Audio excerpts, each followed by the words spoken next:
চাঁদার টাকা যদি বিবাহ হয় সেখানে প্যাকেজ কেন?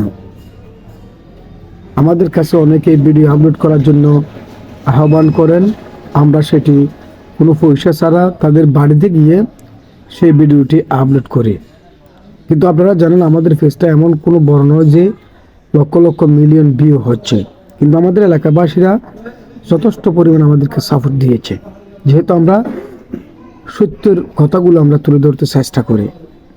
আমার কথা হচ্ছে, যারা মেহনতি মানুষ, গরিব মানুষ, মেয়ে বিবাহ দিতে পারছেন না এবং একটি পোর্টাল নিউজ করার জন্য অনুরোধ করে থাকেন, অবশ্যই আমরা করে থাকি বিনা পয়সায়। কিন্তু যে বিবাহের মধ্যে চাঁদা তুলে মেয়ে বিবাহ দিবেন, সেই বিবাহের মধ্যে যদি প্যাকেজ চালু হয় বা প্যাকেজ দেন, সেই ধরনের কোনো ভিডিওর জন্য আমাদের জন্য আহ্বান করবেন না, এবং আমরা সুনিশ্চিতভাবে ওটা আমরা ঘৃণা করি।